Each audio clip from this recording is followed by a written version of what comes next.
Video like जरूर कर लीजिए और ऐसे वीडियो लगातार फ्री में पाने के लिए चैनल को तुरंत सब्सक्राइब कर लीजिए और बेल आइकन को जरूर टैप कर लीजिए ताकि आगे भी सारे वीडियो आपको मिलते रहे। यूट्यूब में फॉलो करते हैं तो प्लीज ये वाला फ्री टेलीग्राम चैनल जरूर ज्वाइन कर लीजिएगा। सारे नोटिफिकेशन सारे अपडेट यहीं पे आते हैं, ध्यान रखिए। नमस्कार साथियों, स्वागत है आप सभी का स्टडी फॉर सिविल सर्विसेज में। ये क्लास है हमारी एनिशेंट इंडिया की और टॉपिक जो हम डिस्कस कर रहे हैं वो है गुप्तकालीन कला और संस्कृति।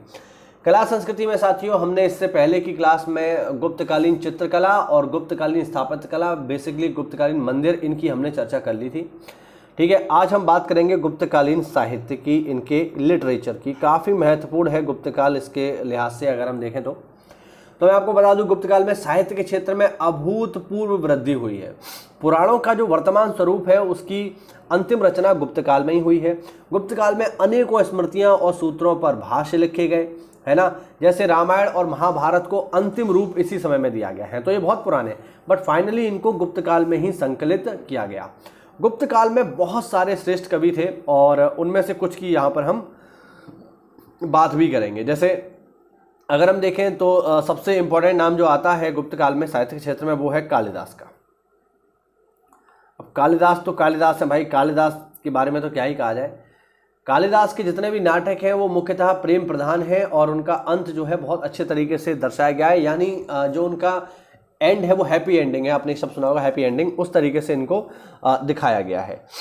और कालिदास को कालिदास बनाने में बहुत ही महत्वपूर्ण योगदान है उनकी पत्नी का, जिनका नाम है विद्योतमा। तो विद्योतमा का बहुत ही बढ़िया योगदान है कालिदास को कालिदास बनाने में। और कालिदास की बहुत ही महत्वपूर्ण रचना है, एक एक करके इनके बारे में बात करेंगे हम।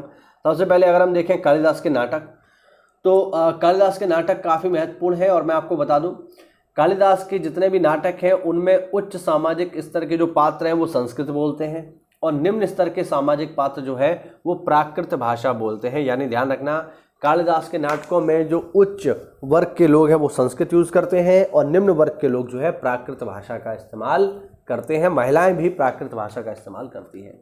अगर हम नाटक की बात करें तो देख लेते हैं कुछ महत्वपूर्ण नाटक। पहला है यहाँ पर जो महत्वपूर्ण नाटक है वो है मालविका अग्निमित्रम। मालविका अग्नि, थोड़ा लेख का चलिए सही से लिखने का प्रयास करता हूँ। मालविका अग्निमित्रम, ठीक है, मालविका अग्निमित्रम ये एक नाटक है काफ़ी महत्वपूर्ण। कालिदास का पहला नाटक है जिसमें मालविका और अग्निमित्र की प्रणय कथा को दर्शाया गया है। अग्निमित्र कौन है? तो अग्निमित्र का संबंध जो है वो शुंग वंश से है, ध्यान रखना। ठीक है, दूसरा जो नाटक है कालिदास का जो काफ़ी महत्वपूर्ण है वो है विक्रमोर्वशीयम। लिख देता हूँ, ये नाटक है विक्रमोर्वशीयम। ये एक महत्वपूर्ण नाटक है कालिदास का। ठीक है, इसमें उर्वशी और एक ऋषि जिनका नाम है पुरुरवा, उनकी प्रेम कहानी को दर्शाया गया है। तीसरा जो नाटक है वो है अभिज्ञान शाकुंतलम। इसके बारे में तो दुनिया जानती है, अभिज्ञान शाकुंतलम, तो ये भी काफ़ी महत्वपूर्ण रचना है अभिज्ञान शाकुंतलम।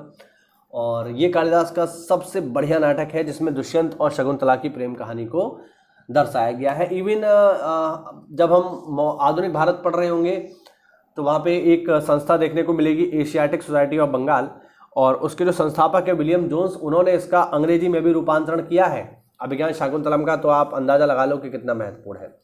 अच्छा, मैं आपको बता दूं अभिज्ञान शाकुंतलम की जो कहानी है ये महाभारत से ली गई है। आगे अगर हम देखें तो कुछ महाकाव्य देखते हैं कालिदास के महाकाव्य। कुछ इंपॉर्टेंट एपिक जो है इनके, देखिए पहला है रघुवंश।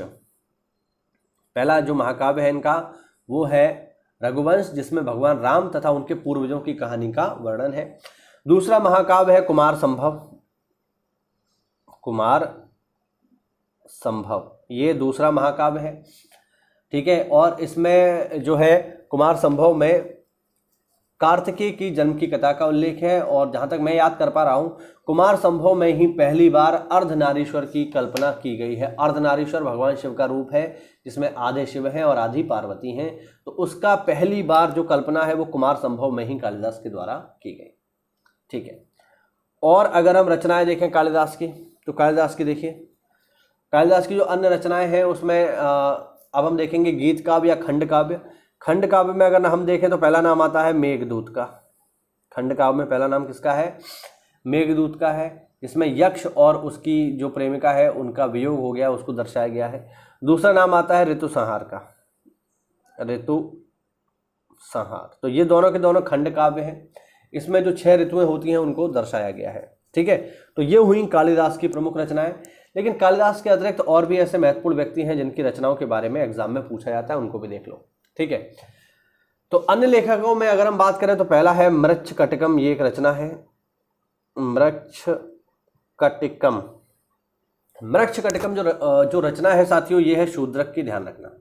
एक लेखक जिनका नाम है शूद्रक, उनकी ये रचना है। ठीक है, इसमें जो है ये भी एक प्रेम कहानी है बेसिकली, तो ज़्यादा डिटेल में नहीं जाते हैं। एक अन्य रचना है मुद्रा राक्षस, कुत्ते भौंक रहे हैं, इनको इग्नोर करिए। मुद्रा राक्षस, इसके लेखक कौन है? इसके लेखक है विशाख दत्त, ध्यान रखना। विशाख दत्त इसके राइटर हैं, काफी महत्वपूर्ण है ना। इसमें चाणक्य की योजनाओं का वर्णन किया गया है। ठीक है, विशाख दत्त की एक रचना और है, उसको भी देख लो, जिसका नाम है देवी चंद्रगुप्तम, देवी चंद्रगुप्तम। ठीक है, और देवी चंद्रगुप्तम की कहानी शायद मैंने आपको स्टार्टिंग में बताई होगी, जब हमने रामगुप्त के बारे में बात करी होगी, तो मैंने बताया था कि रामगुप्त की पत्नी और जो चंद्रगुप्त द्वितीय विक्रमादित्य हैं, उन्होंने किस तरीके से उनको बचाया और कैसे देवी का रूप धारण किया, वही सब है।